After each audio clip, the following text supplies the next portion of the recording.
మంచి మాట వీడియో చూస్తున్న మీ అందరికీ వందనం, అభివందనం. ఈరోజు మరొక మంచి మాట చెప్పుకుందామా? భారం. లైక్ చేయండి, సబ్స్క్రైబ్ చేయండి.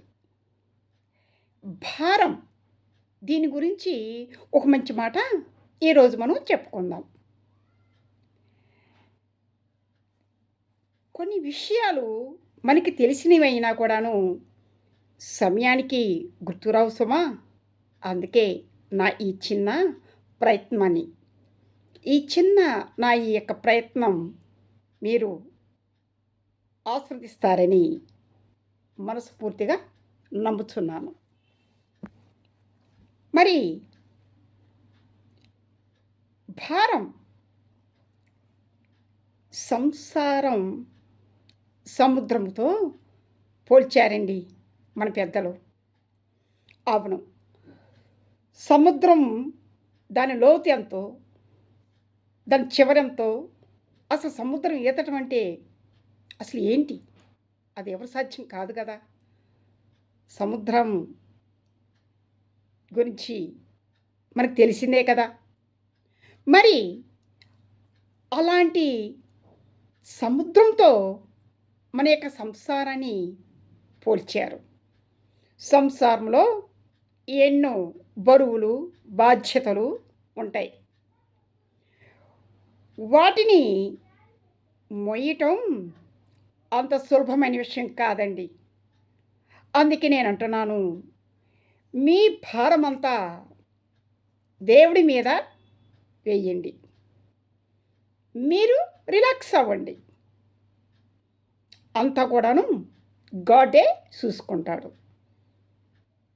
భక్తి శ్రద్ధలతో మీరు ఈ పని చేస్తే ఖచ్చితంగా ఈ సంసారంలో ఉన్న బరువు బాధ్యతలు చాలా సులభంగా మన ఒడికి ఎక్కచ్చు. అందుకు అయితే కొంతమందికి దేవుడి మీద భారం వేయటం కూడాను రాదండి పాపం.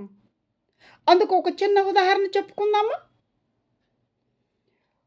ఒకరోజు ఒక ముసలావిడ రోడ్డు మీద పోతూ ఉంది. తనకు ఒక బరువైన మోయలేని లగేజీని తన హెడ్ మీద పెట్టుకొని పోతూ ఉంటుంది. అటువైపుగానే ఒక కారు వెళుతూ ఒక అతను చూస్తాడు. చూసి జాలి పడతాడు. అరే పాపం ముసలావిడిని మన కారులో ఎక్కించుకొని సహాయం చేద్దాం, తన యొక్క భారాన్ని కొంచెమైనా మనం హెల్ప్ చేద్దామని కారు ఆపి ముసలావిడిని కారులో ఎక్కించుకుంటాడు. అయితే కారులో కూర్చున్న ఆ ముసలావిడ ఏం చేసిందో తెలుసా? తను తెచ్చుకున్న లగేజీ కూడాను తన హెడ్ మీద అలాగే పెట్టుకొని ఉందండి.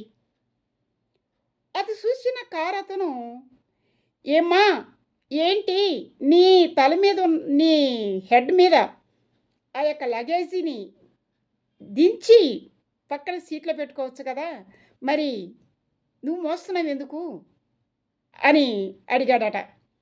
అప్పుడు ఆ ముసలావిడ తన యొక్క అజ్ఞానంతో, కారు మోయలేదు కదండి, అందుకే నా హెడ్ మీద పెట్టుకున్నాను, నన్ను నా లగేజీని కారు ఎలా మోస్తుంది అందట. పాపం జాలిగా చూశాడట కారు అతను.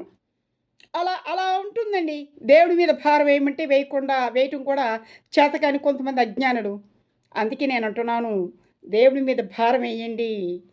బరువు బాధ్యతలు అన్నీ కూడా మొత్తం దేవునికి అప్పచెప్పండి. సంసారాన్ని ఈజీగా ఎదవచ్చు. ఓకే.